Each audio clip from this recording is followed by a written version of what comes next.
You walked right by us.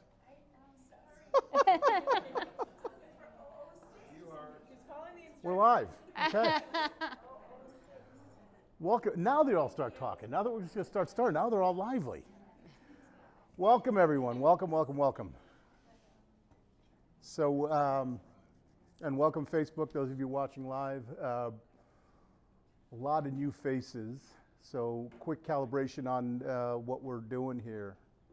I'm assuming most of you are here to see her, but you got to listen to me for just 2 minutes first. Yeah, there you go. So Unstuck, my name's Al Bott. I have been running this thing off and on for about 20 years in New York, where I had an advisory practice. It was a collective for people who were doing big things and felt burned out by it. Just an opportunity for people to kind of explore the human side of the journey. About 4 or 5 years ago, started doing it here in Connecticut, and then when we moved here to district, started doing it here a couple of years ago. And changed the format 5 years ago, opened it up to the public. It used to be a private group.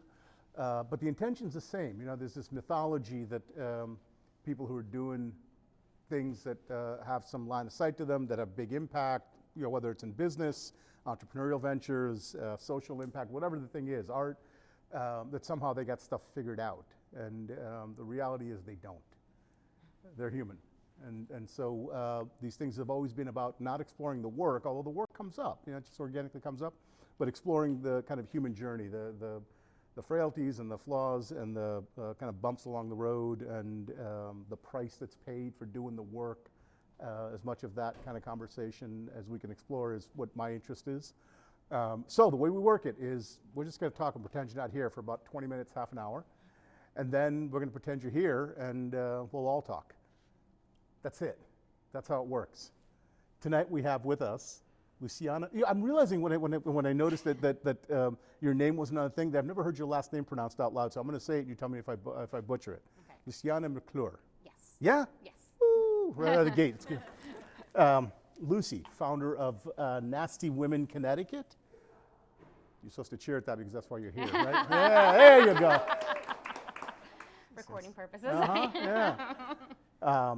Thanks for being here. Thank you. Thank you for having me. Absolutely. So I want to start, I only planned the first question and then we'll see where it takes us.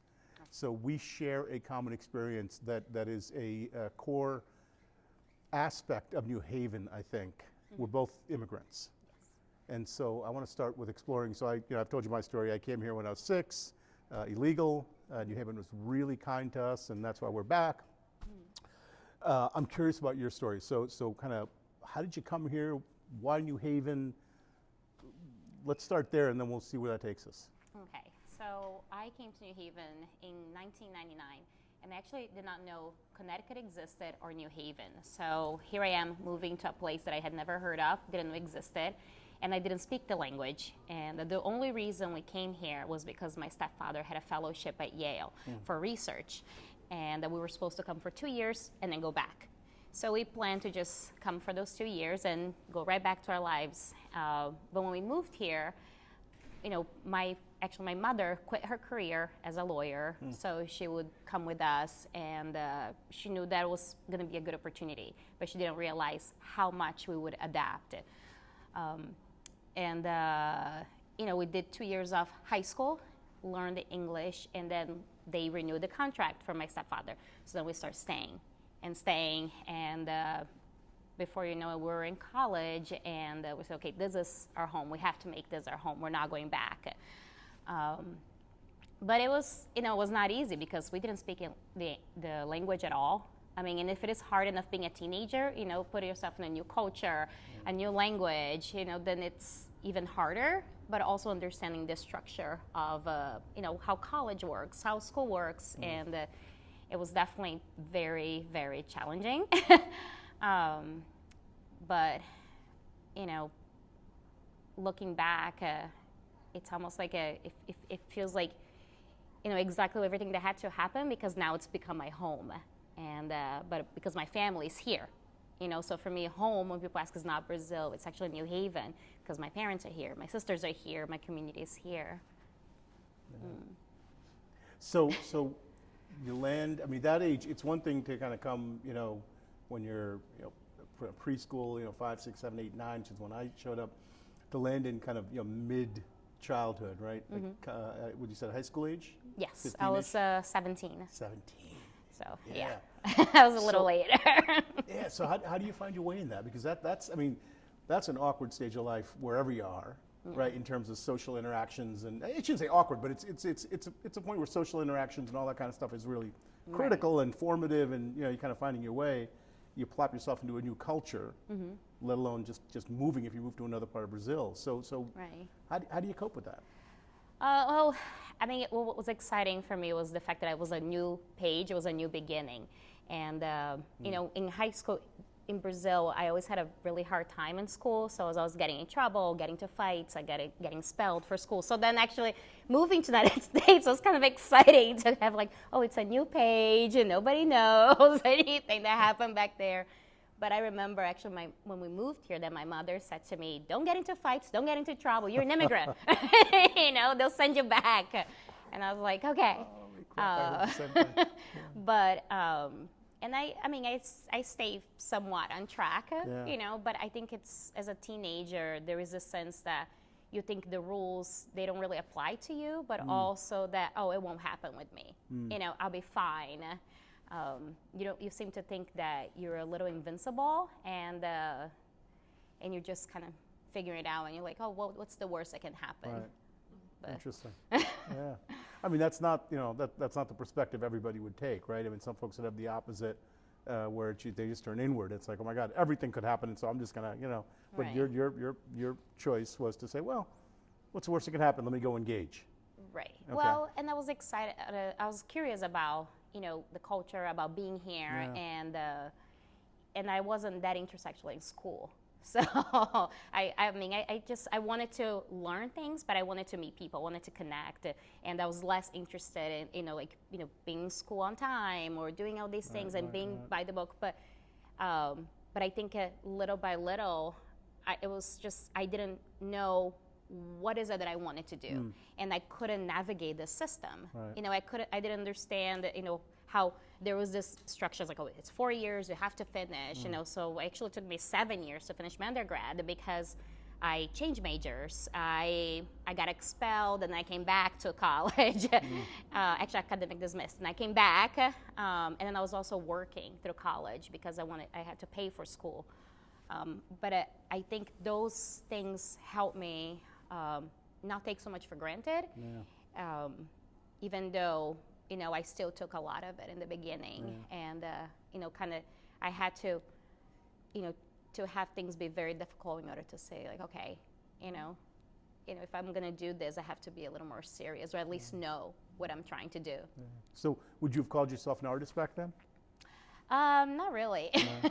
I mean, I didn't really call myself, well, and I started college as a psychology major. And I had a minor in art, but I was already doing photography. I was already doing things that are creative, but I didn't quite, know that I could be doing that. And I think in Brazil, like, I grew up with like parents that were lawyers and doctors, so then nobody really was going to school for art, even though we had a lot of, creative experiences, but little by little, that's where everything seemed to be pointing. Yeah, I joke that my generation of Indian males is the last one. Probably this is true for, but basically, men of my generation and previous, 49% of us became doctors. 49% of us became some form of engineer, and then the radical, rebellious 2% became PhD chemists. That was like open rebellion in the Indian community. Like, you're not being a doctor, you're going to go do a PhD. Right. And I studied art and Chinese philosophy, and same kind of construct. It was like unheard of. Like, why would what are you talking about that you would study something like that? Well, the thing is, like, I wasn't interested in like the artist part of just sitting around and creating it. I wanted to connect with people. I wanted to relate to them. I wanted to talk. I was curious about what was making people feel things. And I didn't know what to do with that. Other than in the art scene, it was the way that I could connect with people that were interested in the same feelings and the same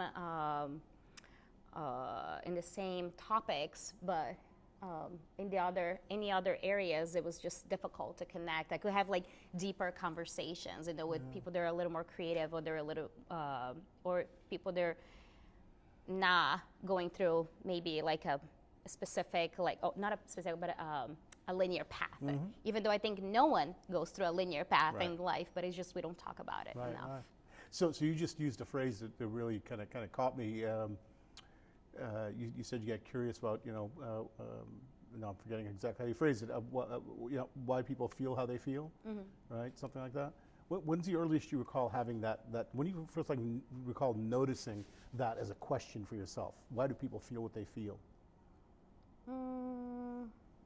Well, I guess because growing up, I've always been very, very sensitive, so it was just always trying to understand why I was feeling so much, and not being able to place it to anything, but just having very strong reactions to things, being like, oh, why am I crying all the time? Why am I feeling that nobody understands anything that I'm trying to, or why am I not fitting in the world? Why am I not fitting with people? And but just always feeling this like disconnect, and I think that's, it's just, I just couldn't come up with an answer. Yeah, that's awesome. Again, some version of that I think every human being has, particularly in formative stages of their life, although my experience is they have that throughout their lives, some version of that question around, where the heck is all this coming from? Right? For me, just, so you started the journey internally, where's it coming from? But a lot of folks either ignore it, kind of ignore it, suppress it, or emote about it, right? They just kind of just blah, blah. But it sounds like you took it as, what an artist does is you took it as a kind of departure point for exploring. Right, but even though I didn't know exactly where to explore, I think that's the other thing. And I don't think sometimes that you have a clear way of guiding what you're feeling and where to put that. For example, when we moved here, I didn't have that many friends, and it was just really hard to go anywhere. I couldn't drive. I didn't have a license. I didn't have a license until 2008, because I realized I needed a car for a job. But they were like, oh, you actually need to have a license to work here. And I said, okay. But when at one point my parents were going to church. They were going to this Presbyterian church, and I said, well, I wasn't like very interested in going, especially because I was having already struggles between like believing that that there was like somebody that was gonna make everything better. But I guess when you're angry, you do need that person because you want to blame somebody for everything that's happening. So in a sense, I was like, okay, maybe I'll go to this church and see what happens. And I started teaching Sunday school. Then I was a Sunday school teacher for like 2 years, and I never thought I was gonna do that. But there was something about this nurturing way of like caring, and I think that's something I've always been interested. It's like, or I've always had in me is like overly nurturing, to care, to listen, or to almost feeling a sense of that you're needed, But let's see. But I think again, like what I mean to say is that it's not, you can't like just point and say like, okay, well, because I'm an artist, I'm doing these things, or I'm gonna go into just go to art school, or I'm gonna just be a Sunday school teacher, or I'm gonna just be a student. I don't think I had a clear understanding of where was it that I was trying to like go, so I was just kind of gravitating towards the things that I wanted to go, that were available, or that became available all of a sudden. And within those places, I had a little more of an understanding of myself and some answers. Does that make sense? It makes sense. Is there something kind of moving for you in recalling that part of your life? Yeah. Yeah. So there's a place in there you just went, like, you want to share? And you can say pass. I warn people, I said, listen, you tell me up front what you don't want to talk about. Well, no. And everything else is going to be up for grabs, because I live totally as an open book. And so I'm going to, and if we can pass, but there's something that just kind of popped up there. Well, I think is, I think is just I don't think I spend enough time talking about certain things, you know, but if I go back and I look into certain places that I went and chose to, whether I was working or was volunteering or getting involved, that they all seem to be connected somehow. And it's this idea of like wanting to affect someone's life, trying to do something for community, but also feeling this need, not this need, but feeling this sense of, again, that somebody needs you, but also that you can be helpful. And I don't think, and to me that's really important. I think that's what got me to where I am today. You know, is this need of like, I can do something, you know, and I can't start anywhere until I start in here, you know, but totally diving myself in. And I've always done that. I've always went head first. I'm not sure if this is part of where you're pointing to, but it kind of is present for me in what you're saying, so I'll share it. I have a lot of experience with people who when they're at a point of kind of integration with themselves, where they're kind of living, you know, their work and their lives have a good measure of authenticity to it. One of the things that pops up in conversation is when they look back.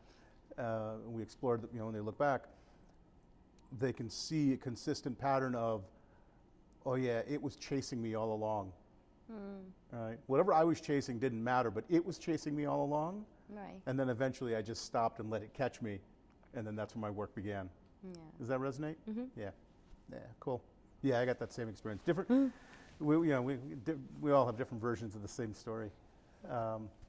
Cool. So then, when do you start like formally picking up like art? Like, at what stage do you start to say, okay, I'm an artist? I was in college. Yeah. I was in What was college. the Even medium? though like when I was younger, I used to write a lot. I always kept journals. So I've always done a lot of writing, a lot of journaling.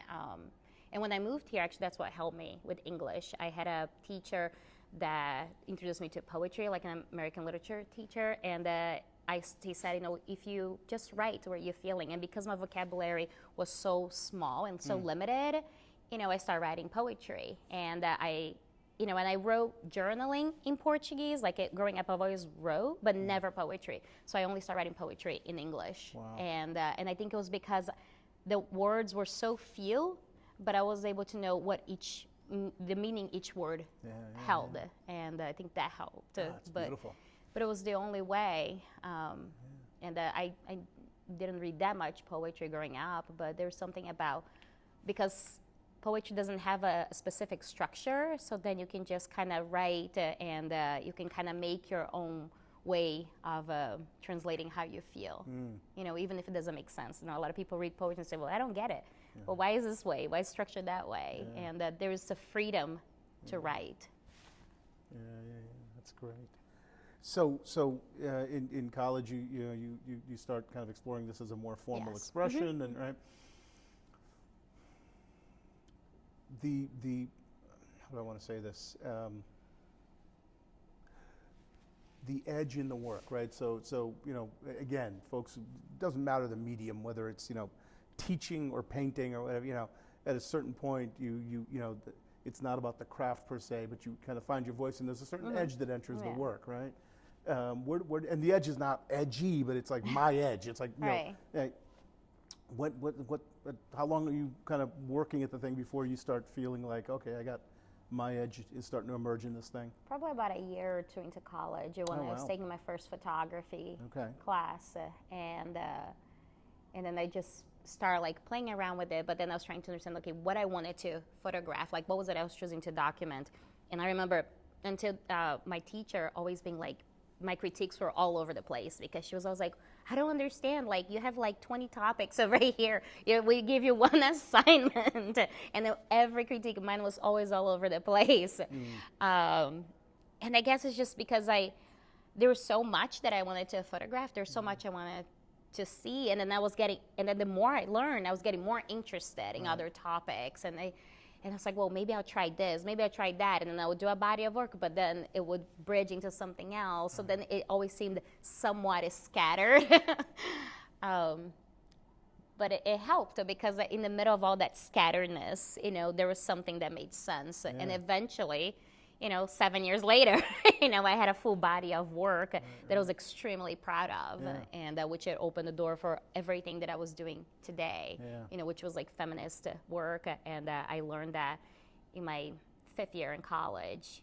There's one teacher who was doing had a women in art history class, and then I was doing like a feminist and art class, and it was just all this world that I didn't know existed, and it felt so freeing. And I said, I get this, this makes sense, and then, but there was also this, there was so much emotion, and it was so raw, and then there was anger, and it was just, okay, there's a place that I can put all this into, and I can also claim the person I am, and I don't have to apologize. All this into.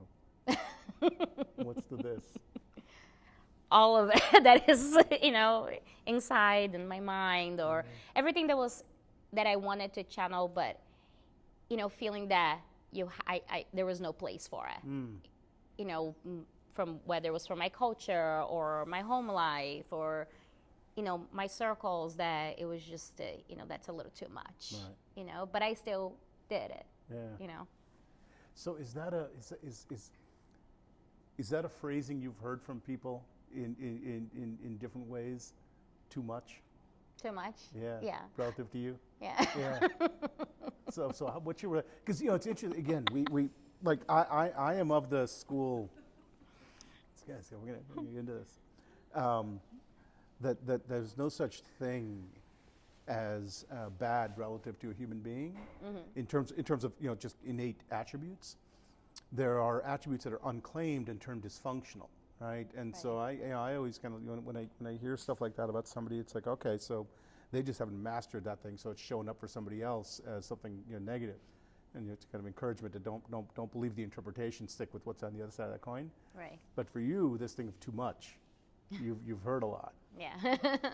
So tell us about that. Like, what's that experience been like early on of hearing too much? Well, Did you try to modify yourself? Did you? Well, it's funny because growing up, so I was always a very loud child. Like my voice was always very loud. And growing up, my mother was always like, "Oh, talk to your indoor voice. Talk to your indoor voice." And it took me literally until maybe, I don't know, 5 years ago or 4 years. No, 4 years ago, when I started Nasty Women, to actually turn to my mom and said, like, Mom, I love my loud voice. It's a good thing. I'm glad I'm this loud. The people can really hear me, and maybe people can hear me in ways that I didn't think I could ever be heard. And so I think there's a reason why my voice is so loud. The reason that people hear me before they see me. Yeah, that's great. That's great. Yeah. Indoor voice. I'm an outdoor gal. I have an indoor voice. It's great. I love it. So then, another theme that I find is whatever the thing is, the struggle is, that becomes part of the work that the person's doing out in the world. So if you had to take that kind of notion of being too much, how does that inform the work you're doing or have done with others or in community or in activism or any of that? Can you see any parallels in terms of? Yeah, I mean, I think in a sense is that, I do the work regardless whether, whether like I have something attached to it, for example, like an institution. Like I don't have, there is no, there is no physical space for Nasty Women. There is no, For now, but there's no I don't have a museum I have to answer to. I don't have a gallery I have to answer to. And I always tell people whether, I have any of those or I don't, I'll continue to do the work, so I don't need that, and so, and there is this way of I don't have to modify myself or adapt in order to fit into those spaces, which in a sense, it's a bit of a privilege to say hey, I don't have to answer to anyone but myself. Right. If I like doing with the work with Nasty Women, it's I don't have to say, well, I'm not gonna apologize for all the artists and what they're doing, and that I noticed that the only times I had to do that was when we enter certain spaces that people are like, well, this artwork's a little difficult. Like I had to advocate for the entire exhibition last year when we were into the divinity school. You know, but we had they were trying to shut the entire exhibition down, and they said, well, you know, they say the work is very triggering, and that they complained to Title IX, so I had to go meet Title IX and the dean of the school. And here I am, you know, somebody from the community with no ties to Yale whatsoever, having to sit in this little office, you know, to defend all the work. And I remember doing research. I spoke to the people at the National Coalition Against Censorship, and I spoke to them for like about an hour, and to understand how do I handle this. Right. And then it came down to the use of language, you know, and use of language, censorship, and how we misuse words. So when I went into the meeting, I said, you know, I'm sorry this has happened, but I would love to understand, you know, what is the nature of this triggering? You know, I want to understand, is this person who's been triggered because they have PTSD, or they have something literally has hurt them and upset them to that point? I would love to know that, because, you know, this is not what we mean to do. Or if this person is responding with a moral outrage, you know, and then the woman at Title IX turned to me and she said, well, I actually don't know. And I was like, okay, well, we can start talking now. Because here I am, I have all these people that were specifically pouring their hearts out into their work. And I was not about to just tell them, like, I'm sorry, you know, actually your work it's too much for this space. And I was like, no, you know, we're gonna go forward with this. And then in the end, the dean wrote a letter on behalf of Nasty Women saying that the exhibition was gonna be up. And but we were willing to provide any kind of resources, any kind of space for conversations if anybody wanted to, you know. And but really, and that's the thing is, you know, it goes back to the being too much, to doing something that it can be misunderstood, misinterpreted. And what comes down to is that we're not approaching things enough with curiosity and having conversations to understand where are these people coming from. Right. You know, in order to form those opinions. And I could have showed up there and just like threw a big thing and be like, you know, how can you do this, you know, and just, you know, storm in the office. But then I was like, okay, you know, I don't understand what's going on. So I have to go there with an open mind and not be defensive, but at the same time, not let them, you know, remove everything that we've all worked for, and remove voices from other people that they don't understand either. Yeah, I think a lot of our work, you know, I mean, unless they're going to be kind of, I don't know, let's say pure artists, I don't even know what the heck that means. You know, part of the work becomes, you know, how do we expand the listening so that they can hear what we got to say and what others have to say, right? As opposed to just trying to, you know, force it into the existing listening. You know, in the existing listening, it makes it's either too much, or it doesn't make sense, or it's uncomfortable, right? And so, you know, to your point, going in and just, you know, kind of screaming and yelling and demanding doesn't do anything to expand the listening that's there. You know? Yeah. So tell me about Nasty. Just the word, not Nasty Women, the organization, or just the word. It's such a great, right? So tell me what the meaning for you. I mean, for me, I think there's something very liberating to be able to say that word, nasty, and to not have to apologize, you know. And so there is this reclaiming and of this word, and saying, you know, there is no problem, you know, being something or standing by a word that might make people be like, I'm not so sure, right. Or why you're so proud of that. Right. And it's like, you know, I think we have enough women that we're told that it's not okay to, you know, to claim parts of who we are, you know, whether they're nasty or not. Yeah, absolutely. Women, young people, a variety of different voices that are, you know, told to settle down.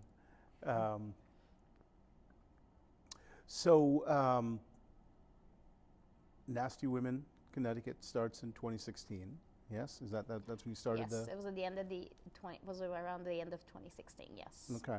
So when you first go out with that, right, this kind of notion of, I'm going to start this organization, what, something? It wasn't supposed to be an organization. It was supposed to just be an art exhibition. That was it. Okay. All right, so that let was me go all back it to was. So, all right. So then, it was so supposed then, to just be an art show. just be an art show. Okay. So what happens that makes it something more? It was the response. It was the response that we received. It had been the biggest art exhibition the last 10 years in New Haven. Yeah. And it was the first time that also people felt that they could be in a space together and connected in a way they haven't been. Right. And I think there was a sense of solidarity, community, and allowing for a space to exist that we can really come together without apologizing it. Yeah, without apologizing. It's interesting.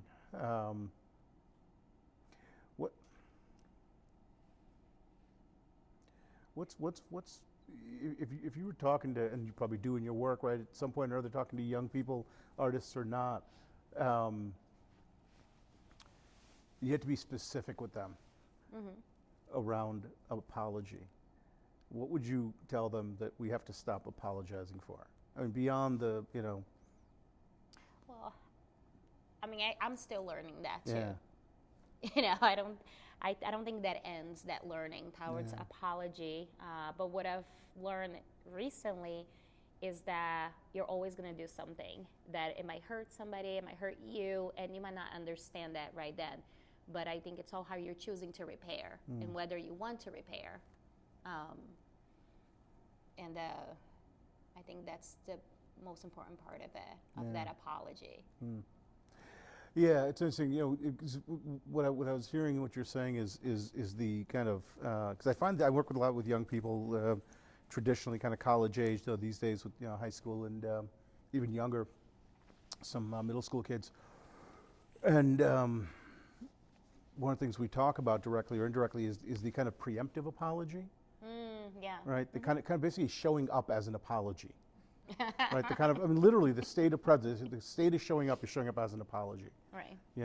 I'm sorry, without the words. It's just some kind of collection of, I'm sorry, I'm not prepared enough. I'm sorry, I'm not whatever. I'm sorry, not right. It's just showing up as apology is so pervasive, I find. And then women, with young folks, a whole variety of groups. It's even more problematic. Just how much this is in the background, right?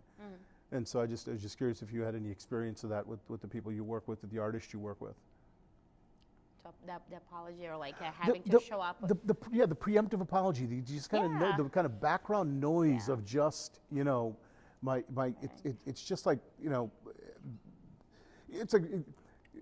In films or on stage, like this music comes on before a character comes on stage. It's almost this sense of like there's this this musical apology that precedes me. It's like my theme music. I mean, I think one thing that I've noticed with this work is there's a lot of the people that have whether they're artists or that I work with, is that they feel that that they have to apologize for what they're making, for what they want to say, and I always try to understand like, that you don't have to apologize for having a voice, for having an opinion. We all have opinions. We all have a way that we want to express and pour something out. And you shouldn't have to apologize for that, especially if it's something that is in you, that it's not, it's not hurting somebody. It's not, there's something that I've noticed people are just apologizing for just being there, for just, wanting to bring their artwork, or to say, to tell a story that has happened to them, and then there's this apology with fear, and then there's fear that comes with that too, and I think that's why we try to always like make sure that people can always feel welcome with the work, but also they can pour themselves out. I think there's also, as we get older, we're told to apologize for the work that we do, especially artists, or to say, well, you're not an artist, well, you're not creative, well, you're not good enough. And when I used to teach kindergarten, I remember teaching students how they had to be really proud of their voice, and whether it was, you didn't make, whenever you even use the word mistake for them. It was just like, oh, look, that happened. So it's like how we're shifting our language to not make how to not breed fear, and hinder like creativity and expression. And I remember one of the things we did, we always exhibit the artwork of students, and we invited them, whether they're in kindergarten or they're all the way like in 12th grade, so they could be proud of it, but also they knew how to talk about their work. And there is not enough of that when you're little, and then as you get older, that gets lost completely, because then all of a sudden we don't want to show our work, because we know what we're gonna hear, and that we're afraid of that, because sometimes we're pouring more than just brushstrokes or little snapshots or words. There's a lot more that is going into these things, these works of art. So it's how we encourage people to talk about their work, whether they're artists or they're dentists. How we encourage them to talk about it is as an abstraction of themselves. It's like, this is this is what I made, as opposed to what the thing actually is. This is the current lens through which you can see my current state of evolution. And I'm going to be kind of open and vulnerable about that, right? We encourage abstraction. And there's a shame that inherently goes with that, because I know I'm in here, but I can't acknowledge I'm in here. All right, I got to acknowledge this is a separate thing. Does that resonate for you? Yeah, a little. Yeah. I see a lot of that, and just because this thing's got to be good. It's got to get judged as good, or that's economically good, or some other kind of metric. This whatever I created, a report or a painting or whatever that is. And so if I'm hung up on the judgment of it, and I acknowledge what the thing actually is, which is a particular porthole into some authentic part of me, well, if that's getting judged, I'm getting judged, right? Right, and we will get judged. I mean, I think people always say that. I think what I've learned is to care a little less. But even if I care so much, and I definitely do, I'm I was going to say way too sensitive. I'm very sensitive. You see, so I even have to. I constantly have to also check myself, and it's easier for me to encourage others to say, you have to do this. Don't let them say this to you. Don't like all these things. But then when it comes to me, I'm like, oh, right. So then all of a sudden, like it's a whole other conversation. It's like I don't spend enough time in the mirror to tell that to myself. Was the beginning part of that a covert apology for being a sensitive human being? Yeah, exactly. Right. Yeah. It's pernicious. It's amazing. It's kind of constant. It's the learning. I mean, it's the constant learning. And I think what it's been great about this work is that I've been able to find a space where I don't have to apologize so much. Yeah. I don't have to, have all the answers right away. And I can be honest about that. I can tell who's around me, and I can invite them to do the same. And it feels incredibly supportive. Right. I feel that there is a group, a community that is gonna hold me if I'm falling, or they're gonna keep me in check, and they might say things even I don't want to hear it. That happens, but it's what I want too. Yeah. Because because I definitely don't have the answers. The art, one of the kind of required, there's very little required in our world. One of the kind of required readings in all of our kind of programs is Rilke's Letter to a Young Poet. Oh yeah, just such a glorious piece of work. If you haven't read it, it's it's incredible. Yeah. Mm-hmm. But one of the many useful pieces of that, he encourages that for an artist, and we read that as for a human being, that you have to hold open the questions. Yes. And to not search for the answer, to not be attached to an answer, but the work is to just keep open the question. And it's one of the things we found really valuable in true community. A community, one of the attributes is it's a place where I can rigorously hold open the question, where I'm held to account for being rigorous in holding the question open, but I'm not held to account for having a right answer to the question. I'm just held accountable for keeping the question open, the question that animates my work, to really keep rigorously opening up that question. Yeah. That's another thing I think that developmentally we got to do a better job with people, with artists, with young people. Right. Well, and I think you don't have to even acknowledge things or answer right away. And I think I've always been very I gotta say it right now. It's like this idea that you must always have an answer, always be ready. And sometimes you don't. Sometimes you have to sit in whatever feelings you have, even if they're uncomfortable, and then go back to give an answer when when you understand the question and you understand the feelings that you're also having it and sitting on them long enough to go back. Yeah, absolutely. We're aligned on that. It's sometimes, for certain personality types, a real hassle to work with me because I am very, we were just talking about this earlier inside in the co-working space. The mindset is, I was telling somebody the story of, I go to this Japanese monastery up in Phoenicia, and one of the things they do, they have archery, and they got the traditional, monks live there, and they got the traditional kind of thing, but then they have this tradition of archery, which is a Japanese Buddhist tradition, and then the calligraphy, right? Are you familiar with the painting? And the practice is to sit in front of the paper and the brush, sometimes for hours, and then to make one brush stroke. When the thing is totally settled and it's clean and it's clear and you're out of the way, you make the brush stroke, and that's the painting.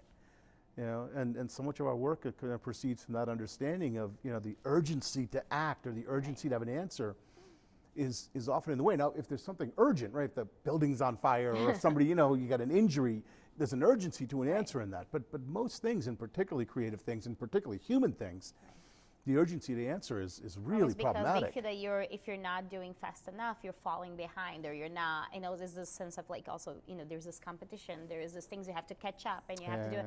There is this movie that I watched when I used to be a teacher that called Race to Nowhere. I'm sure a couple of you have seen, but it's about pretty much education and the education system and how we're breeding children to not be children anymore, but to always compete against each other. And it's like, when was the last time kids were just outside, and just played? But like this thing is like, oh, you have to have your grades, you gotta do your homework, and you gotta do this. And it's like, and it's exhausting. And we're not thinking about, again, like the well-being of just being, of just, like, who are you racing against? I mean, who are you competing with? Like if you stop and ask, and then we can say, oh, I have this friend, I have that friend. But it's like, really? And I think, again, it took me a long time to also understand, like, to choose, to just, you just want to be happy, and even as a parent, like, I think by being a parent, I learned that I wanted my kids to be happy more than perfect. I don't want them to have all these answers. I don't want them to, I just them to be happy and know that it's okay to be who they are, and they don't have to apologize. And I think that's the beauty of also having a son and a daughter and doing this work is like I constantly have to think about that. Like how am I raising them? What am I preparing them for? How does work reflects on that? Can I apply this at home? Am I doing something that they can look at and feel like, wow, okay, I understand this. There's a very strong kind of utilitarian mythology about what human life is in the West and in the modern West. That life is about productivity. That life is about getting somewhere, and that for me is at the root of a lot of the dynamics you're speaking to. That we got to get somewhere.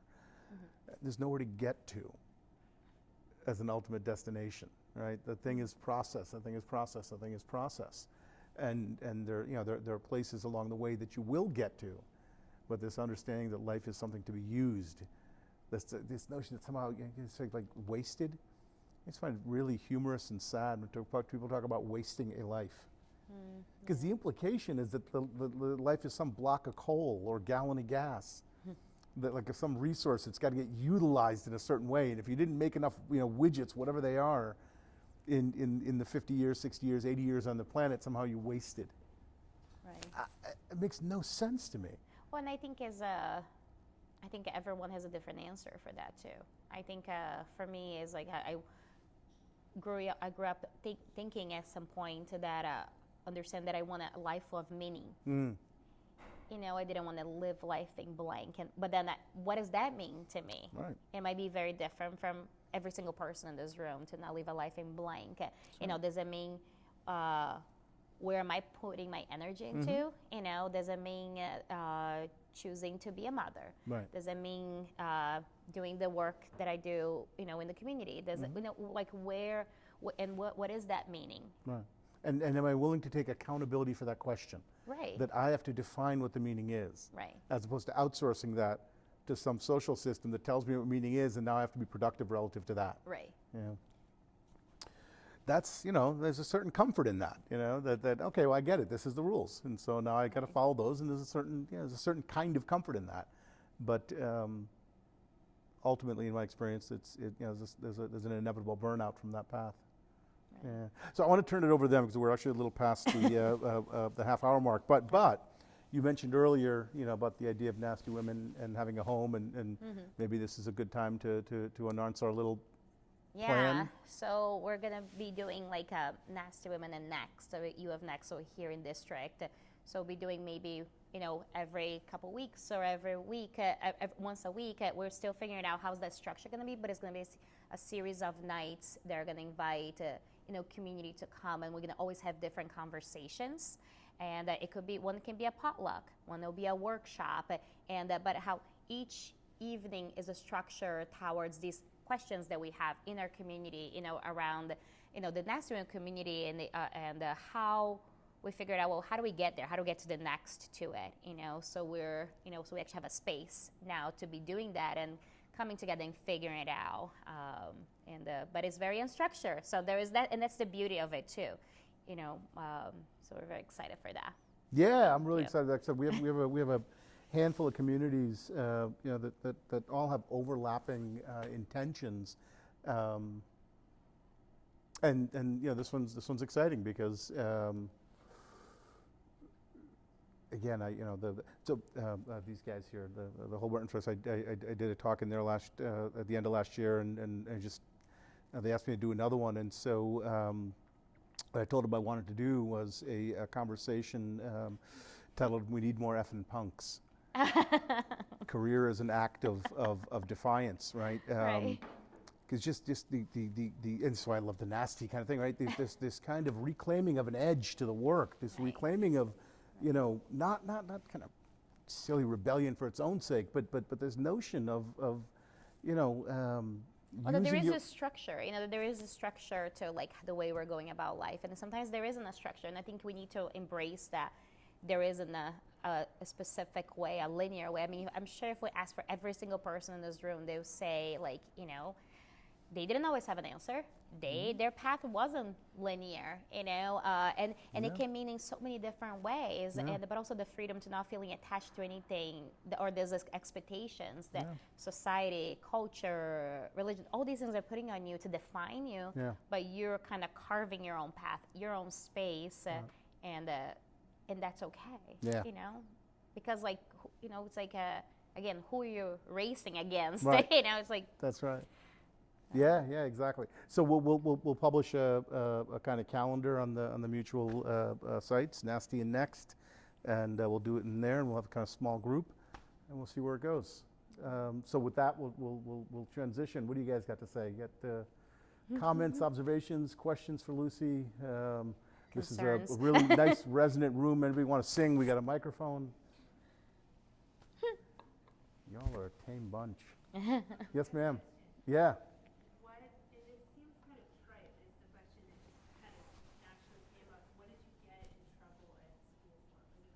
Or was it more, you described yourself being really emotional? Was it about reacting emotionally, or?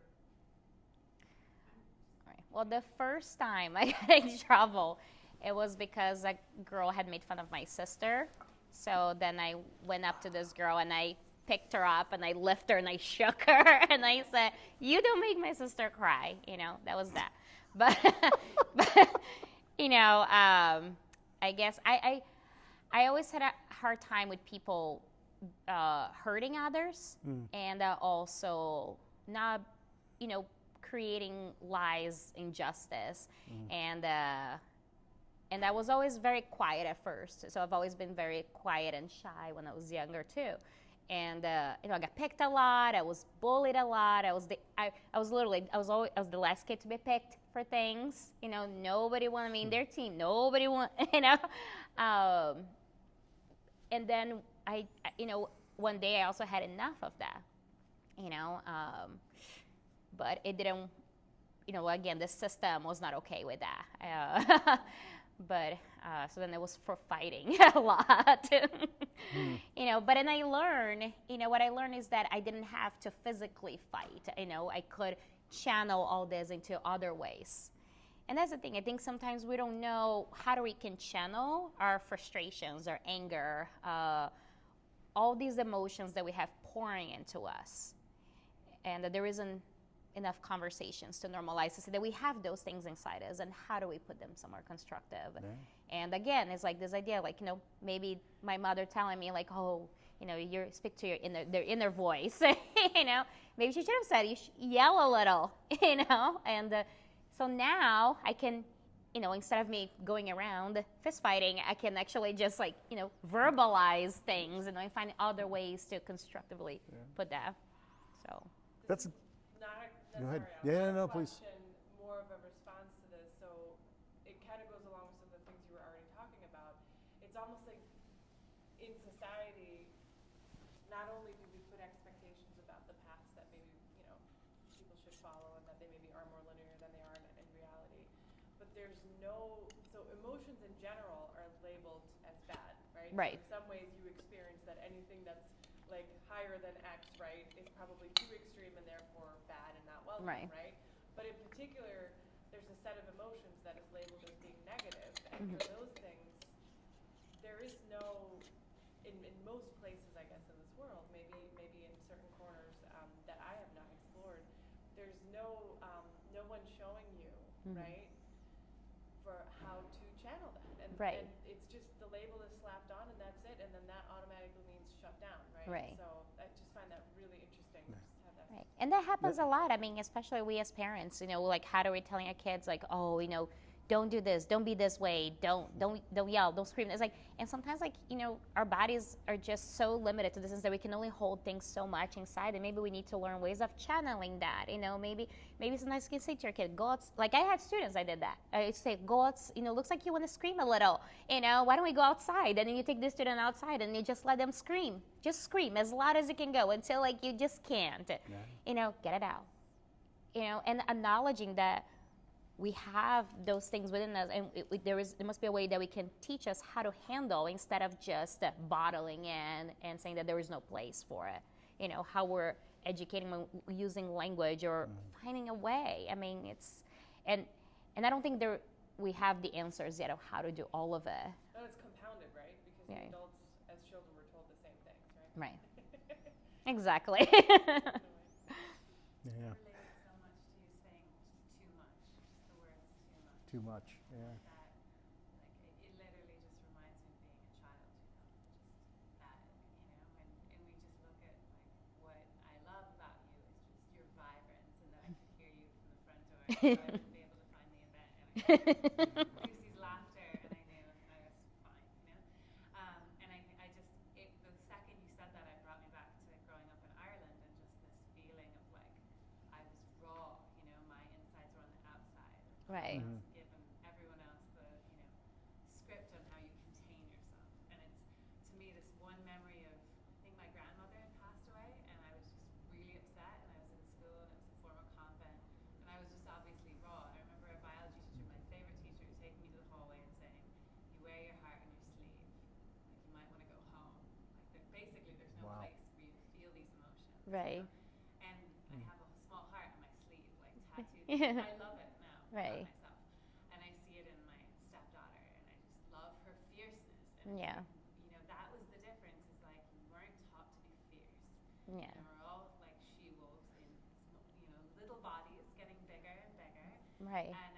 And just that, it made me feel like too much, you know, not enough, all these things. There's that video going around that's like, you know, what's a lady or a lady, Right. kind of thing. And it's just, it is like so frustrating. Like, where to channel that Right. anger of being put in a little box, you know? And the same, I think it happens with men too. You know, I think men also, there's no space, and I think that's what we've learned with the work with Nasty Women, how, you know, when we're talking about being nasty and feminism, how we had to also carve a space for the men to enter and to be a part of it and to be vulnerable too, and to maybe say things that we weren't sure how to handle, but then we're saying, okay, let's acknowledge that if they're pouring it out, is because this space made them feel safe. So we have to, instead of like yelling or contradicting it, let's just acknowledge those words, that sentiment, and because it's there too, and again, it's society is like structured in this way, like, you have to be this way, you have to be that way. There's no room for, those, for you to be similar to each other. But we are animals, we have feelings, we'll cry, we'll be disappointed, and inevitably we do want some of the same things as people. We all want to be loved, cared, feel special, be heard, be respected, regardless of like your gender, your skin, like it's just, we're humans and we feel, Yeah, yeah. And it takes us on a whole big tangent, but again, so much of our work historically is just the kind of machinification of human experience over the last 100 years, and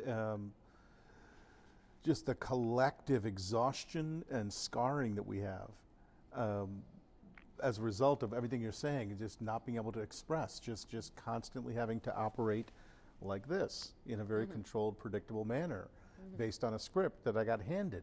right. And within which there's no room for this, that, or the other thing, that it doesn't belong. Whether it doesn't belong because of my gender, it doesn't belong because of my race, it doesn't belong because of my age, it doesn't belong because of whatever it is, it doesn't fit the script, and so therefore, and you can fake that for only so long, and collectively we've faked it for only so long.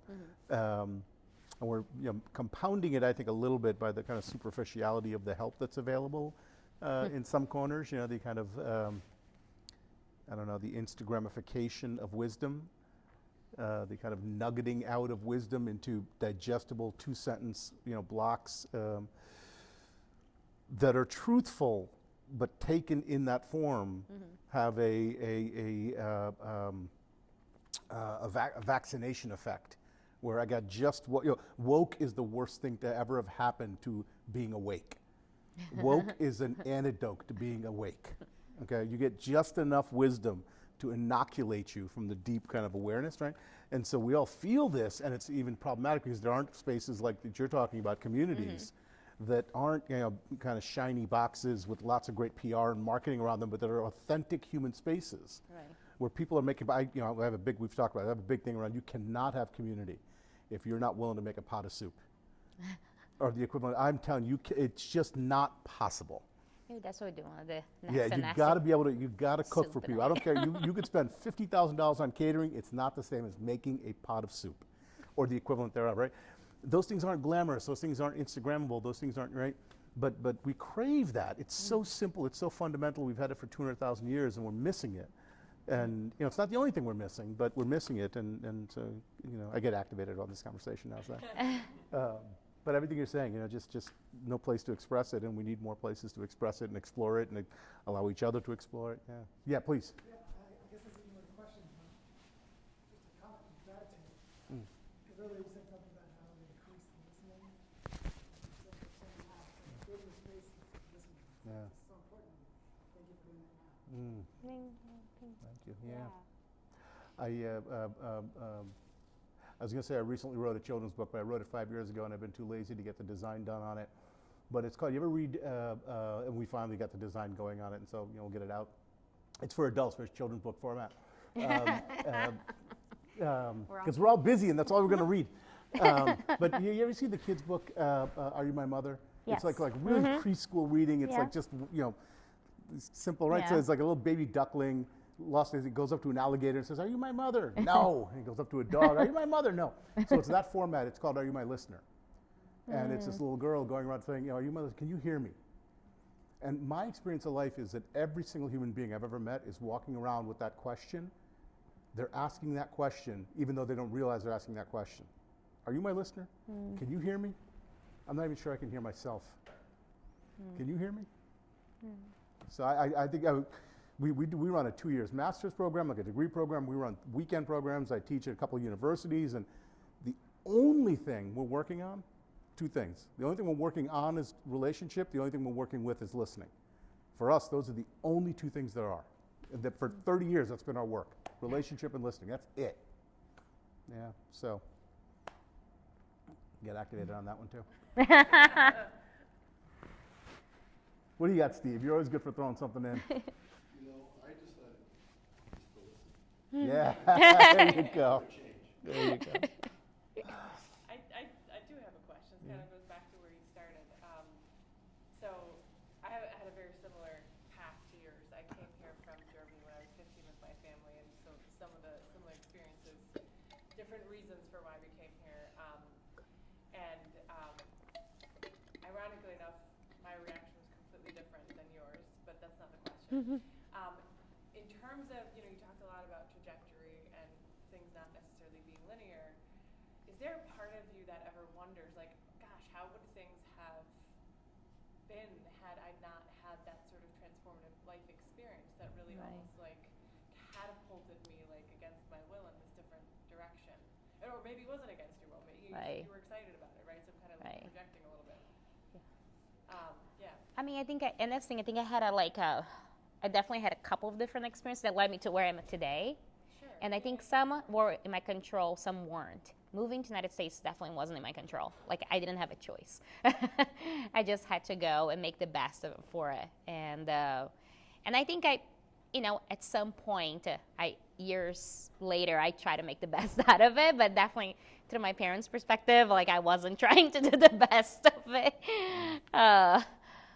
But I do think about, like, well, what if I had just understood certain things at those times? Like, I used to think about, well, what if I understood that I should just have listened to my parents or done my homework every time or not skipped classes or maybe if I had cared a little bit, but maybe there's another part of me that thinks, well, I wouldn't be where I am. So there's something really great about also that I had to go through all the hard times so I could appreciate where I am today. And I think there was a lot that I might have taken for granted. I think I took for granted that maybe I wasn't in such a cushy position when I moved here, because if I hadn't, if I had listened to my parents and gone to my classes in college, or at least knew what I was doing, but I just didn't care enough. But I didn't understand what I wanted. I didn't know, and I felt that there wasn't a place for that. There wasn't a place for me to say, you know what, I don't want to go to college. I'm not ready. I had to go to college because that was tied to like my visa when I moved in here. So I had to go, but I didn't know what I wanted to do. I didn't understand the structure. I didn't understand the language. So I think there was a lot that not only I didn't understand, but I couldn't know where the resources were for those answers. It took me a long time to understand, and I still am. But I also don't like things to be too given to me. I don't like easy. I have also learned that. I like to, keep things like just difficult enough and a little chaotic. I definitely gravitate towards a little chaos, a little drama. There's something about that, to just not, just everything just being peachy on a day-to-day.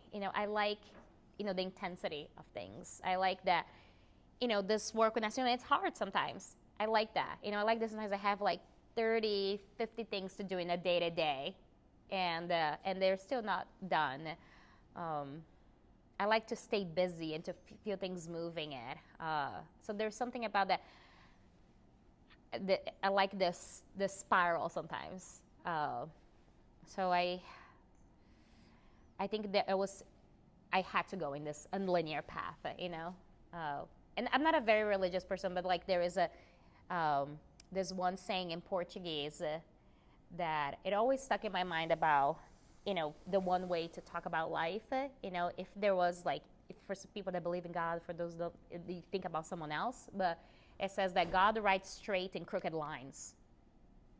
You know, so it's just this idea that like paths are not linear, things are not written out. Whether it's your destiny, where is your choices, where do you think you're going, you know, it's not going to be a straight line. You know, even if it might seem it, there was always like these, you know, shortcuts or these other bumps, all these things that you don't foresee.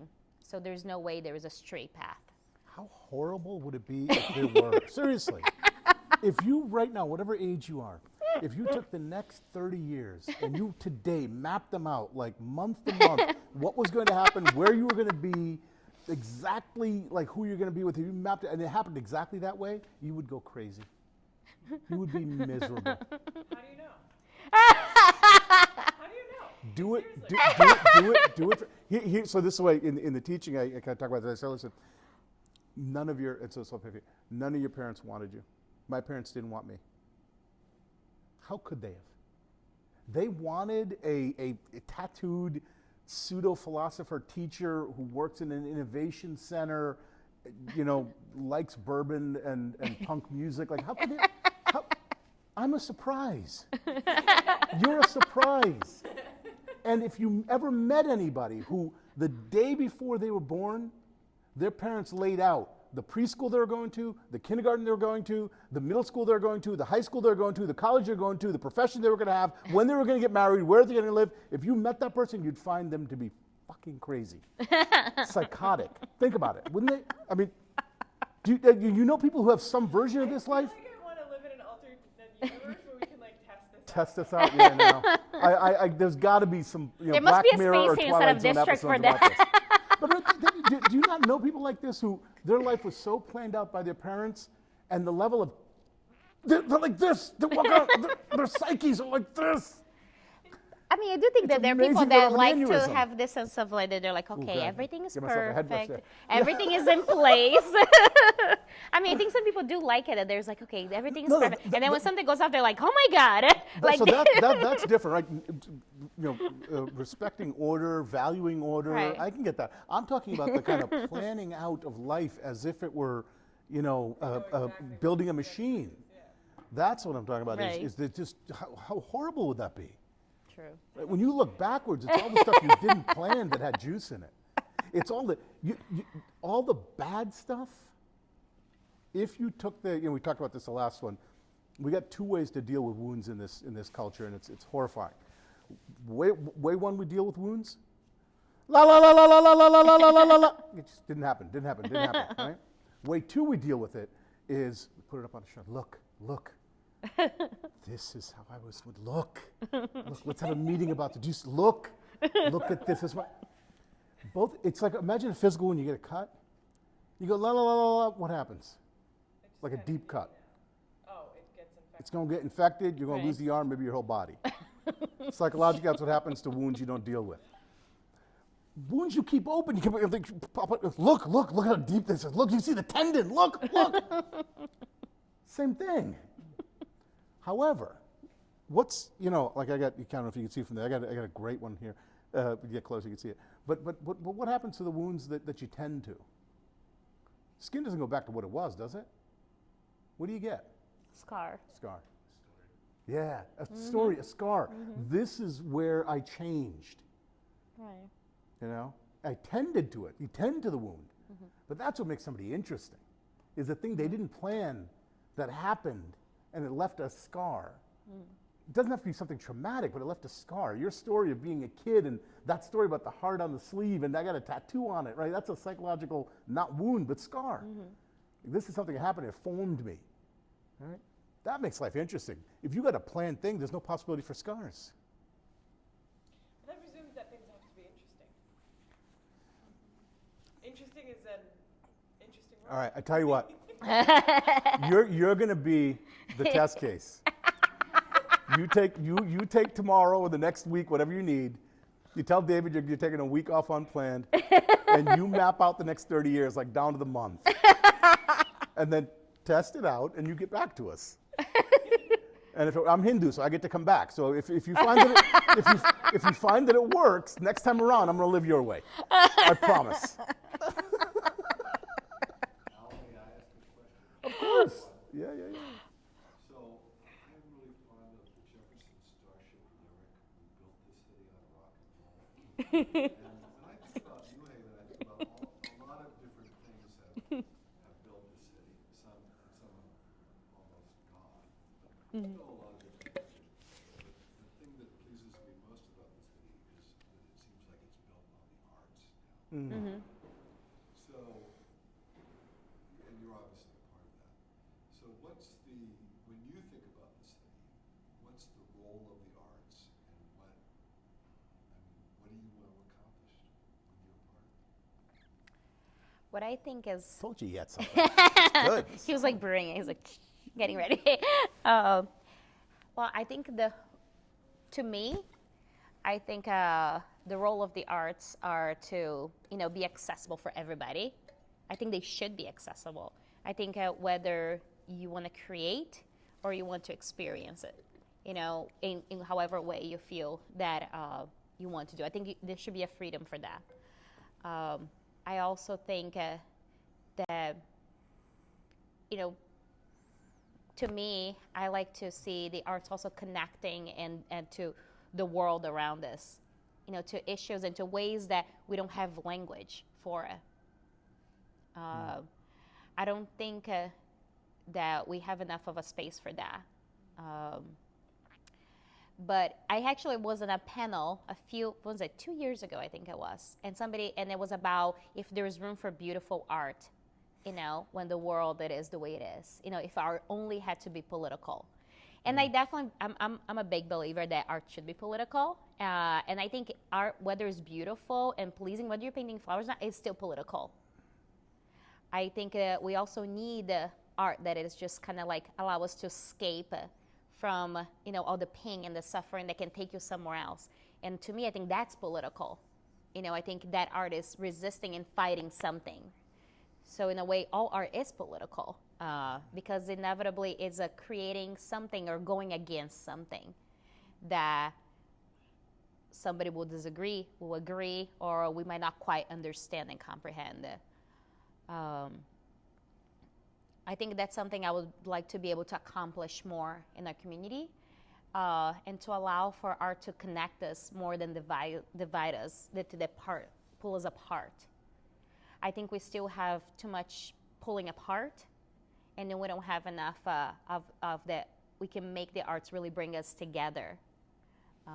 Not to say that there is no room for art to be that way. I think there is room for all of that, for the art to just be extremely like unattainable, far away. That's fine. But what about that other space where art can be like something that we can make it out of it? That it does challenge the rules. It just challenges society. And it's something that, we might not even be able to quite define. Does that make sense? A little bit? Thank you. Yeah. Yes, sir. I also want to share my gratitude for this conversation. My question has to do with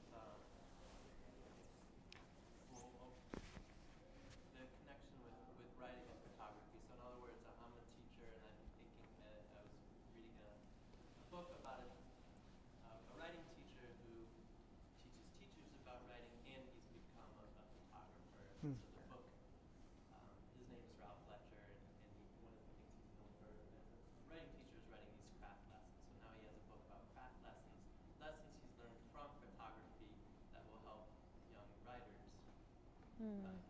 So you're someone who, you mentioned the poetry that you wrote and all the journaling. So I don't know if it's a fair question to ask on the spot, and we can just see what comes up. But connections, relating your photography to writing, or what are some lessons that you've learned from photography that you might apply to writing? So, what's funny about photography and writing, and especially photography for me, it has changed so much in ways that I never thought I would photograph what I'm photographing now. Growing up, I always wanted to photograph just people. I've always been like portrait people, I couldn't care less about landscapes. And when I lived in DC for a year, which was my first time that I moved away from New Haven after had been here for many, many years, I started photographing landscapes, but I was doing urban landscapes. And what I realized is that all the urban spaces I was photographing, they're all empty. And I was specifically interested about the absence of people and how these spaces that normally would be inhabited with like lots of people, especially being in DC, there's constantly movement and something happening. And I was always photographing without it. And I didn't realize until I was printing the work and looking back. And I realized that that's how I was feeling while I was living in DC. I was feeling extremely like isolated and voided of the world. Like I wasn't connecting. I was feeling that I was missing New Haven. I was missing my community, but I didn't realize that I had that. I was missing my family too. So a year later, I moved back to New Haven, and I start, I'm going through all these changes in my life, and that's 2016. So it's like timely how everything happens, nothing about linear paths and like how you ended up in certain places. But I moved back to New Haven. My personal life is going upside down.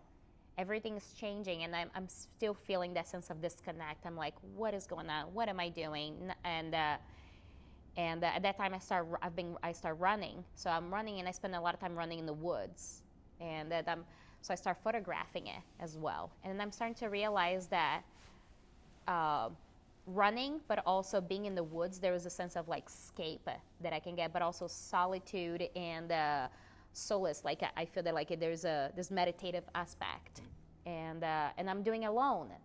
So I start photographing all these landscapes, and they're all feel very solitary, and people, when they see it, they feel almost a little sad too. And inevitably, that's how I was feeling. And then I start photographing with fog. So I'm trying to translate everything that I was feeling that I couldn't put into words. I don't know if that I couldn't, or I just didn't know how, because the feelings were so overwhelming that all I could do was to capture with a photograph, and try to translate it. And and then I started photographing landscapes, which I thought I always said to myself, I'll never photograph landscapes. I don't get it. But they became the most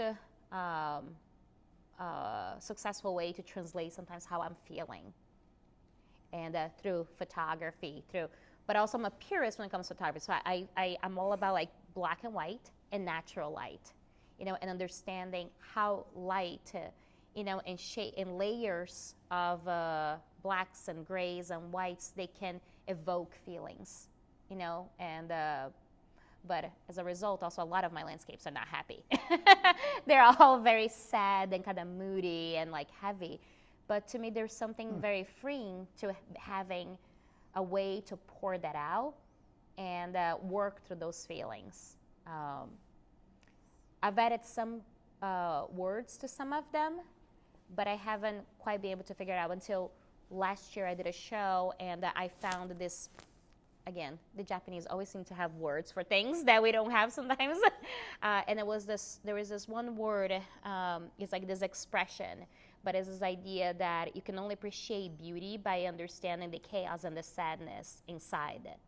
And that's how I remember writing this entire statement and feeling that was exactly what my work was, but also because it was a translation of how I felt as a human. That there was always this sad spot inside it. But if I didn't have that, I wouldn't be able to be happy and appreciate that. So, but they work together. But yeah. So Sorry. I'm- But that's when I think about photography. So, Well, so And some of words. it is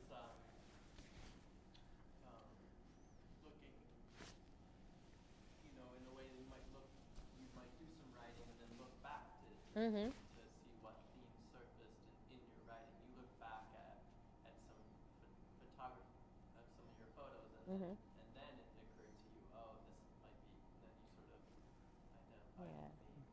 And I taught a class like that. It was called Gray Landscapes, and I remember having my students do the work, and I used to play all the music that I listen to sometimes when I'm creating, or And I remember like they all started doing works very similar to mine. So it's like this little like in a Warhol factory. I'm like, oh, look at them. I got them all to getting to their sad space.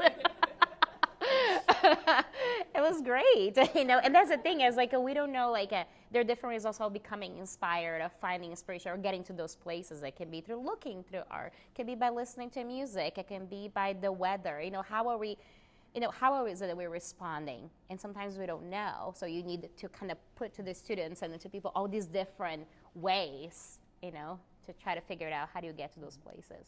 So we moved off of it, but where did you just go? What moved you in your conversation? Just thinking about the work. Yeah. So the work itself is moving? Well, it's just the connection, the work, and just talking out loud. Yeah. Because it's interesting. You said sad a bunch of times, and it almost had an edge of or a background, a subtext of I don't know, negativity to it. Like it's something not good. Like you said something like my pictures all are sad. Well, I mean, I think it's like, but I think it's also goes back to the beginning of the conversation, the beginning of the night. It's kind of like how we don't have to apologize. Well, that's what so it's like the non-apologizing, but also I don't think we learn that until, we all learn in different ways that's okay to have those feelings, that it's okay to understand them and kind of like, realize that these are precious feelings that you have, and they also make you who you are. I think it also makes you a little misunderstood, or makes you to be labeled in a certain way. But I think there is room for that to exist. Yeah, absolutely. Listen, yes, an emphatic yes, right? Sad. I don't know. It's human. I'm not sure. Right. It's sort of like, I don't know. Acidic is a bad flavor. Does that make sense? It doesn't make sense in the abstract. In the context of, I don't know, ice cream, acidic is a bad flavor. Okay, I can get that. Not necessarily. But even then, not necessarily. Devil's advocate. But if it's a human expression, right. I don't like. I love your photography, and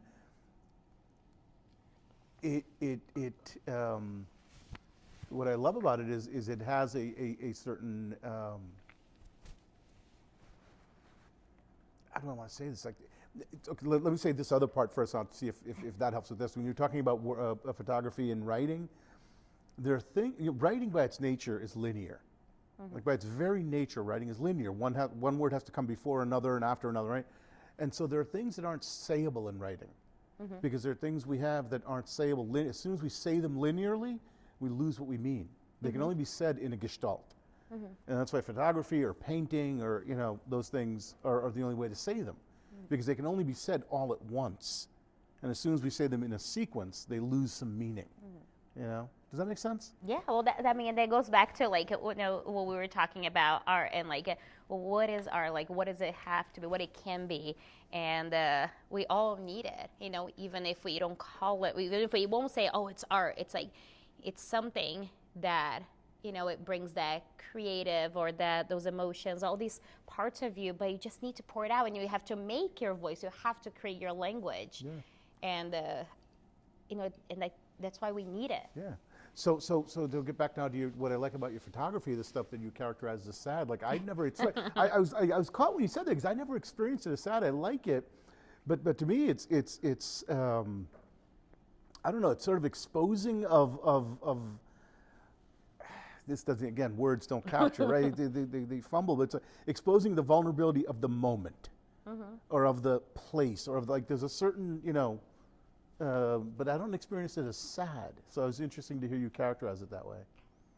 Maybe it's because I hear that. Yeah. I'm not judging it, right? I think some of it is like how, I don't know, I can say sad, it's melancholic. Yeah. Maybe melancholic. But also it's like, I think there's what I love about this work, the photography and doing these lenses, is how I was coping with feelings of passing, of impermanence, of stillness, solitude, all these, and that maybe they have a negative connotation, but I think that those are the feelings that I want to hold on to and I love, and I think there is a space for them, and I make that space through the photography, whether somebody or people will appreciate it or not. Like, I will still keep making it.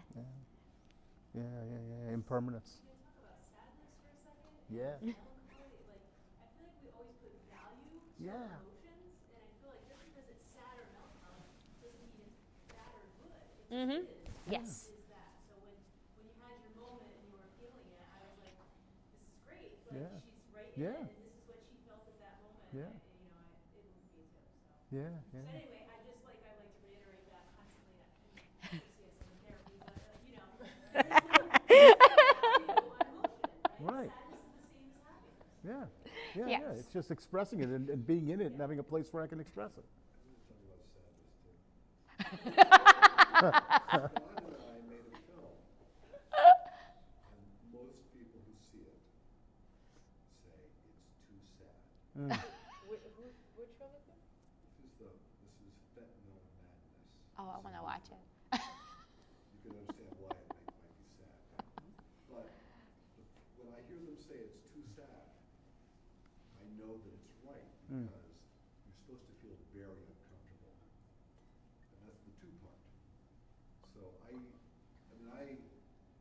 we've done different films that have had different feelings to them. Some of them are very warm, some are very kind of journalistic, like the last one, and then this one is just very sad. And I think that sometimes the way you get people to act is by making them very sad. Mm-hmm. Yeah. You mentioned escapism too, and seeing, and that's it. If you kind of give a space to emotion, space to melancholy, or space to sadness or feeling, when we look at it, we can experience it. And in a world where we're not allowed to experience a lot of emotions, that can be kind of a sanctuary. In many ways, I think. And I think we have a lot of that. I think sometimes in our circle of with the Nasty Women community, and it's just that you can just have this space that sometimes we're very angry, and then you welcome this rage inside of people, and they're like, look at this work, and you're like, whoa, but it's they're trusting you with those feelings. They're trusting you that you understand or that you're making a space for it, and that even in our own team, sometimes they're like Luisa and I, and Natalia, sometimes we go at each other, but there's something really great about being able to do that, and to just say like, do you hear me? Or like, I don't agree with you, and this is why. Or saying like, no, I can't do that. And there's something really freeing about that. To say like, okay, like we're working through this, and we're also creating this like transparency, and we don't have enough. Again, of that, it's to say like, this person's human. Why am I expecting that they're just going to agree? Nobody's going to agree with you all the time. They shouldn't. You don't want that. Whether it's your relationship or like it's your friendships. Or it's like, what's the point? You're. Right. Yeah. So. Yeah. And where are you channeling it? And where are you using it?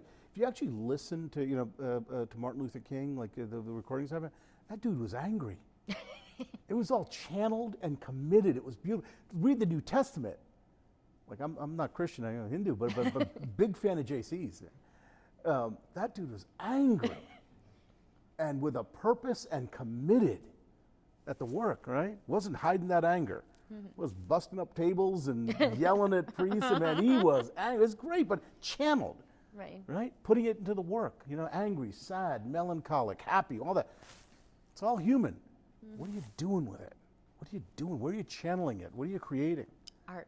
Yeah, well, yes, exactly, right? One of the things you said before is how art can sometimes still, in some ways, be polarizing or be pulling people apart. So I want to see if maybe you can say a little bit more about what you think, what you have experienced is the thing in art that maybe can pull people apart, and then similarly, kind of maybe a related question. Or a comment, I don't know, is that in a lot of ways, art, I think, to so many people can feel inaccessible, right? Because, I've never taken an art class. Like, I don't even know how to interpret art. I don't know, a painting from a photography and how I'm supposed to maybe look at it, and there's rules, right? There's Right. rules, and we're teaching about it in universities, and you Right. have to be this like refined person of this like social strata in order to even feel like you have a right, to be invited to understand art, right? I mean, I do think that there is a little bit of that. So I think creativity and the creative process is definitely something that maybe people feel is more approachable. But once we slap that label, like, oh, this is art. Wait, is it? Like to me, you could look at this tree and you could say, wow, that it's that in and of itself. It's like a form of art because it was created at some point, and maybe people have a certain experience when they look at the tree. So could you maybe speak to some of that a little bit? Well, I mean, and I can speak like, as somebody who's like, I have some art understanding, not all the art understanding, but what I can speak from my, from the work that I do is that I've always tried to make it accessible, and thinking about language, how we're creating language that it is accessible, how we're taking some of the academic walls and saying that like you don't need just that in order to be able to speak about art, and how sometimes that makes it inaccessible.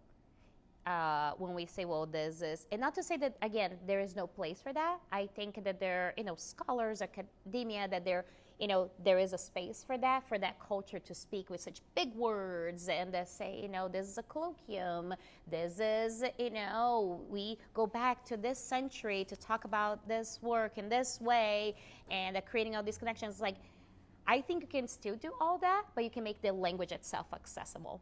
I think you can still say, like, we're having a conversation, and when we teach art to young kids, it's about like, and I still in college, it's about how we're deconstructing art. And I always love like thinking about how we can deconstruct art, how we can look at a painting. We can look, whether it's an abstract painting, whether it's, or not, you can still say, okay, I see shapes. It doesn't matter what it looks like, you see shapes. Even in a sculpture, you see shapes, you see color. You see words that you can describe, and I think is how we're encouraging people to use the vocabulary that they have. It's about language. Yes, and I think that's when it can feel a lot of the times inaccessible, But then also, I mean, when you think about the history of feminist art, for example, it was like women reclaiming that, domestic art, whether they're doing embroidery, whether they were doing sometimes like mixed media or using certain materials, it was considered lower art because it was like, well, this is not good enough. These are moms at home that they're just like knitting, but then it's like, hold on, who gets to say that? And how is that less valuable when it's still someone's art practice? I mean, you have, Faith Ringgold, and she was creating the quilting bees. So it's like women coming together, in order to create a language, create a space, and how, there is a need for that. But again, it goes back to the sense of belonging and community, and how when you make it accessible, you're removing a way for people to just be able to express themselves, creatively, and because you're saying, well, you can't do that. When we think about museums, we think about, well, they're not free. Are all museums free? No.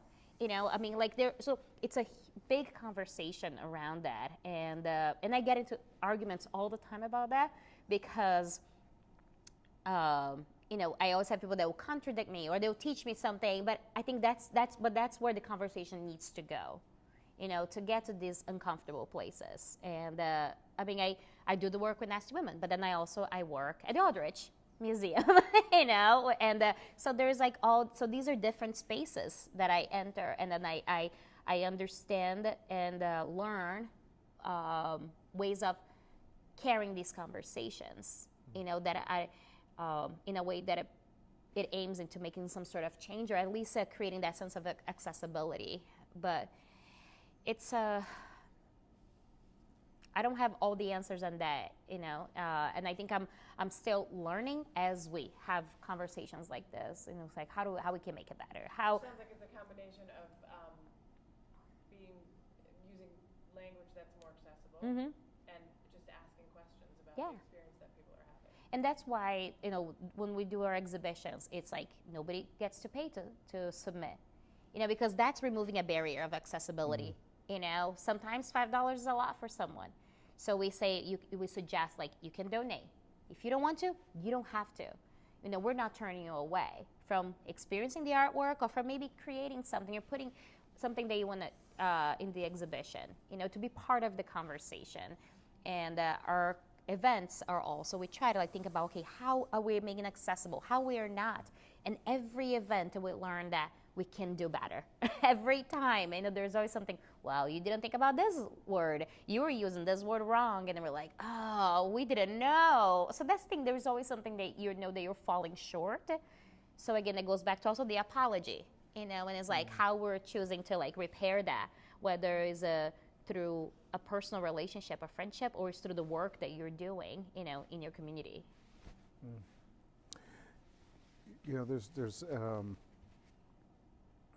There's all these structural things, right? They're all useful.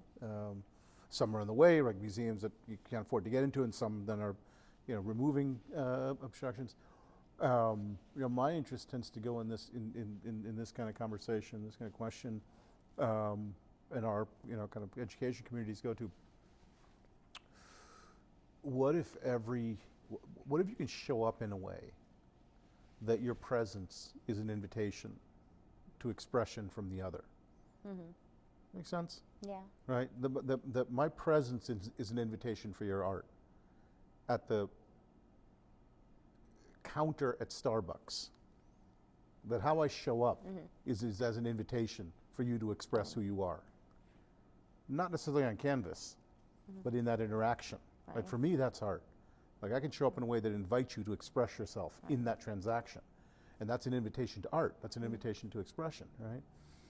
And so there's important structural answers to your question, but I think, for all of us, there are very dull, boring, day-to-day opportunities to remove barriers. And it has to do with how we show up for other people. Do we show up as an invitation, or do we show up as an inherent blockage?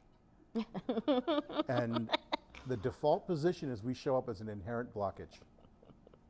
Please be who I know you to be from past experience, and/or please be who I know you to be based on the uniform you're wearing and the transaction I'm paying you for. I.e., I want to see no art out of you, man. No art shit at all. That's what that is. When I go to the counter at Starbucks and I engage with you, solely in the context of that transaction, what I'm saying is, I don't want to see any art out of you, kid. That's what I'm saying. Well, but I think I want the part of you that's machine. you're saying art is self-expression, no matter I'm saying that's all it is. what And then form there's a of- variety of crafts that the deep craftsmanship work you can take on, whether it's in photography or painting or sculpting, that uses different media. But for me, not the definitive answer, obviously, but for me, art is that which is about my unique expression that's never existed on the planet and never will again, and that I have an opportunity to claim and name and bring forward, right? That every human being has an opportunity to do. That's a fundamental part of human expression, yeah. What consequences would come if every interaction was that open invitation? It'd be like totally groovy, but kind of chaotic. Like, That was the lady who, I don't remember her last name, but she studies happiness, Sonia. But she called this the barista, because now you don't even have to see a person at Starbucks. That's right. You can just at there. And so she would, someone, I don't know if it was her or it was research she was citing, wanted to know what was lost in that loss, and it could be happiness.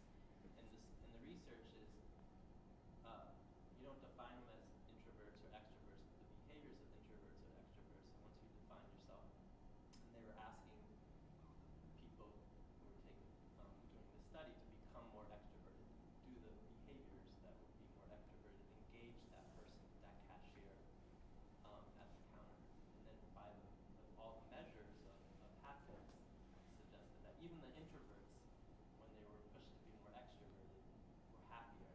So and what you said made me think maybe that happiness develops out of the expression, so Yeah. people expressing themselves yeah. genuinely. Are you listening? Are you listening? Are you going to an experience, being open to it, to listen and cultivate that? And then also what you said about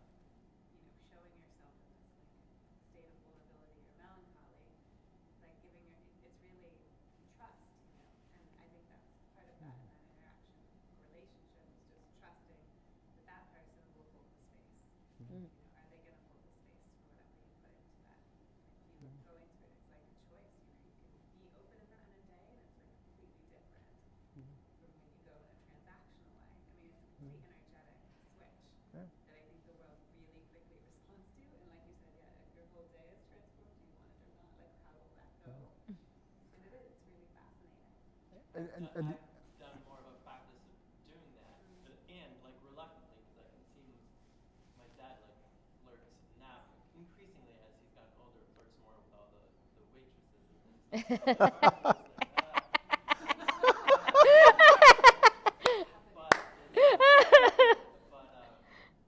But when I did have the, and it is sort of breaking out of roles, just said something more, hopefully not in the flirtatious way, but just said something more, I came away from the exchange Yeah. happier. Yeah. There's a I don't want to. So I agree with everything that's been said. It's I'm not agree, but it resonates for me. But you're asking a practical question as well, right? What if it's not either or? What if, listen, at the Starbucks, that I have a part of the interaction that is transactional because I am conducting a transaction, and if I ordered a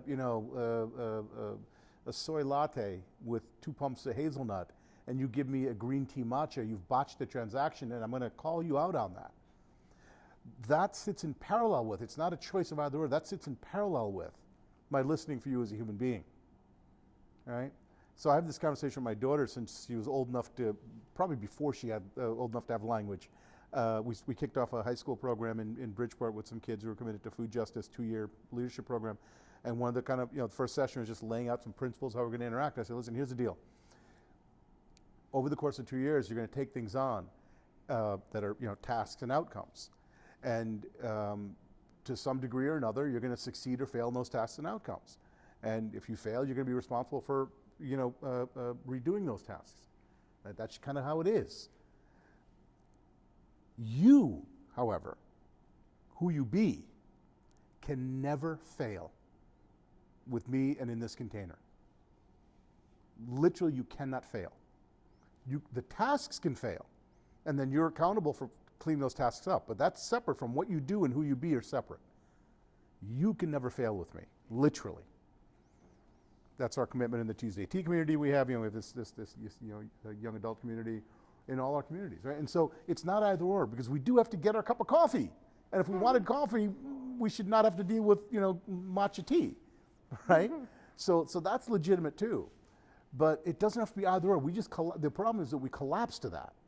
That's all we do. And, they kind of abstract the person just even to a generic barista. I'm not big on happiness, but that's a whole other conversation.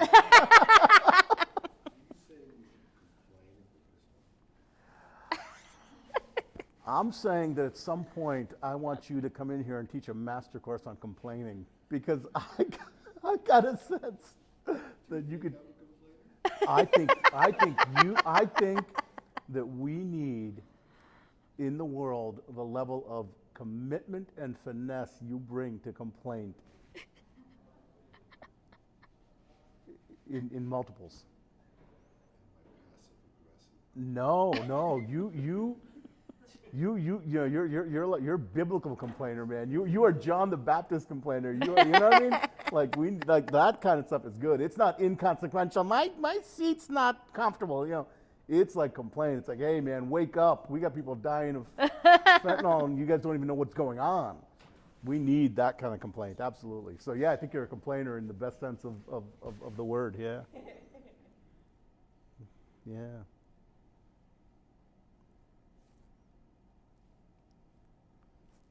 Yeah. I have a question. The AV guy wants to talk. We'll get into the shop here. So I'm familiar with your photos. Mm-hmm. I know your penchant to just go running around in the foggy woods. What comes first, the emotion that you're capturing, or do you just kind of go with it? Like, are you like happy running through the woods, and then you see something, you take a picture, and then it becomes that sort of like emptiness and fogginess and sort of like wandering kind of thing, or is it that I feel like I need to wander today and go capture some imagery, or is it a little bit of both? I think it's a little bit of both, and I've actually tried to spend enough time trying to predict fog, and overcast days. To look at condensation and look at the weather before and thinking about it. And I actually get very angry when I'm doing a day-to-day errand, and I realized that there's the perfect weather that I should be like, in the woods and like photographing it, and I shouldn't be in my car like running errands. And I also forget my camera. So I think there are days that I am just trying to find that weather, that I'm trying to make it. Of course, when there's sunny skies and blue, sometimes I can get pretty miserable, those weathers. And I also get a headache whenever it's too sunny and I sit outside. If I have too much sun in my head, like I get, so it's never a good idea. But as soon as like it is like cold enough and it's kind of that coolness that is dry, and it's like completely gray, that there's almost no shadow, like to me that's perfect. And if I can smell a little bit of burnt wood somewhere outside, then it's like I am like gone. Like my mind is like completely shifted. My whole mindset, it's like I am in a completely different place emotionally. Foggy and burnt wood. And gray, overcast, yeah. So, like, if you were around for the London fires, you would have been in your glory, like back, way back, like 20 years ago. That's And there are times that I can get those days in a row, and it's just perfect, and I just love it. great. And I'm not worried about the time. I'm not worried about it, and I get this like calm feeling too, and it's I was, yes. Ah. Done. It's so beautiful. You cultivate your, you say cultivate your palate, right? Like, you know what that means, right? So for wine, you can cultivate your palate for wine. You can cultivate your palate. Like, I have no palate for wine. You could, give me a $5 bottle or $50, I don't know, right? You can cultivate your palate for different kinds of food, right? But the work of cultivating your ontological palate, right? Your ontology, state of being, right? To kind of cultivate the kind of, and that's what I just heard. Like that's, those are the flavors of being that really resonate for me. Those are the flavors. And I try to recreate that in wine, actually. Yeah, I yeah. like really It's smoky great. It's awesome. wine, like really smoked dry, like with burnt wood. So like Scotch, not bourbon. Yeah. Yeah, I got it. Okay. I'm a sunshine and bourbon guy.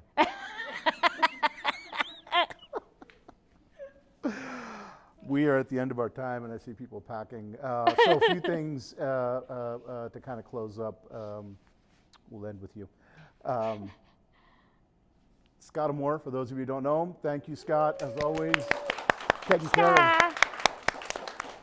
Taking care of making sure that our friends who can't be here physically can watch, and making sure that we have a record of it for those who couldn't watch live. So thank you, Scott, as always.